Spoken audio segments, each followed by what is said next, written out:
of that, we've seen perhaps an improvement in demand and hence a sentiment rub-off on the metal stocks. So the top gainer this afternoon is Hindalco, which is a gain of 3.5%, followed by names like Tata Steel, which are up almost about 3% JSW Steel is up 1.5% as well.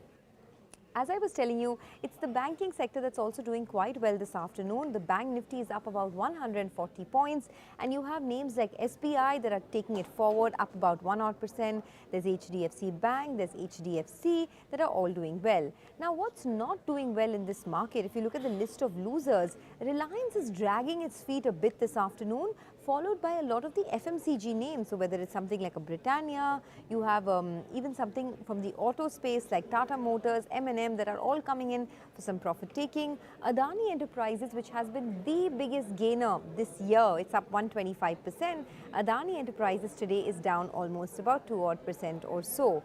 In the mid-cap end of trade, there are several stocks that are looking pretty good this afternoon. So let me take you through them. Big moves in sugar stocks. Bajaj Hindustan is up 18% as we speak.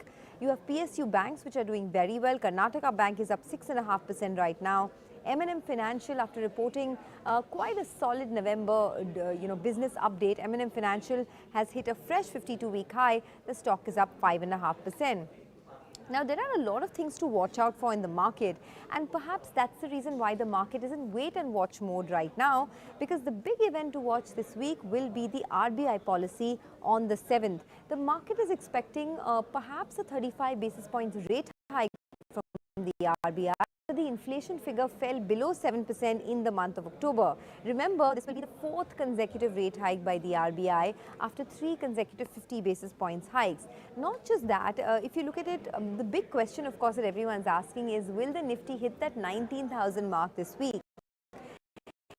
It seems to be the case purely because the momentum is on the upside. Of course, there's a bit of a pause today, but largely you'd have to say the momentum of this market is quite intact. A couple of other things, Brent crude has been on the lower side, although there's been a bit of a rebound, but Brent crude is below $90 a barrel.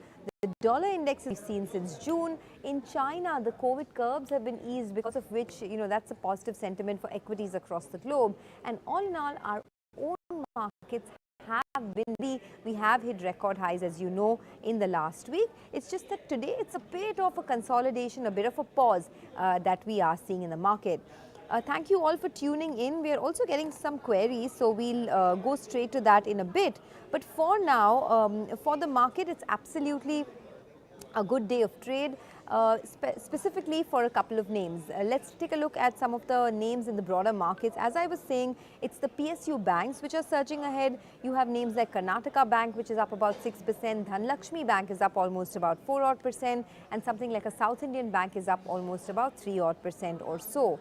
Apart from that, you also have names from the metal space. As I mentioned, Tata Steel is your big gainer, up almost about 3%. Let's take a look at some of the losers as well. On the losing end, you have Easy Trip and Zomato, which are both down about 4 and 5% apiece. Paytm is down about 2%. In fact, Paytm has now lost almost 60% of its value this year. That's been the kind of pressure on Paytm. Something like a Bank of Maharashtra, Bank of Baroda are also a tad bit under pressure. So this is the list of gainers and losers. I just wanted to point out that the market, although it is sitting at record highs, there are still some headwinds along the way. We have the exit poll results that come out later in the evening, so the market will react to that. And as I said, the RBI meeting midweek as well is something that the market will be squarely focusing on. Let's also try and get some of your queries in just a bit. But for now, market is looking quite flat, absolutely flat. Okay, the first query that's coming in is, will metal stocks perform well this week? Now, let's take a look at some of the metal stocks. This week has been pretty good for them. So Tata Steel is up almost about 3%. Of course, it's just the start of the week, but the start has been pretty good. All in all, if you look at it this year, some of these names have not done that well. So the outlook going forward is that perhaps because of the China curbs being eased, the metal names could see a sentiment impact.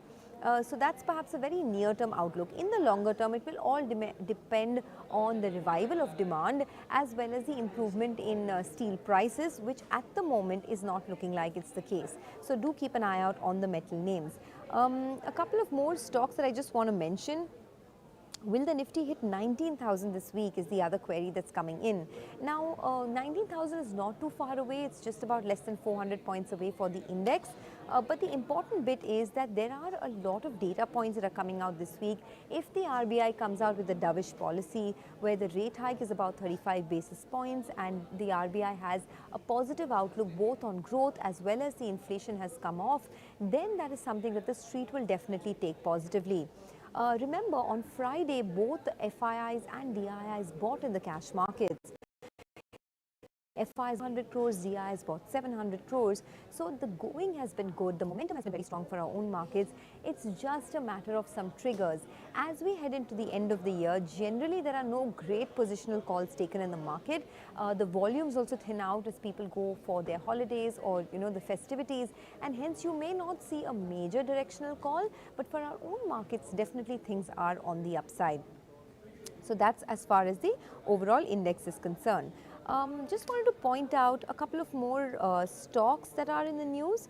Well, as I said, M&M Financial, after the data that came out on disbursements, the stock is at a fresh high, in fresh 52-week high. In fact, M&M Financial is up almost 65% for this year. A couple of others, Manappuram Finance is also up almost about 4% today, but it has had a very disappointing run in the last year. The stock is down almost about 30% for the year. But with that, it's a wrap. Thanks a lot for tuning in to this live session on the markets update. We will keep coming back to you for more. In the meantime, you can write to us with all of your queries and we'll try and address it as the day goes by. Thanks a lot for watching.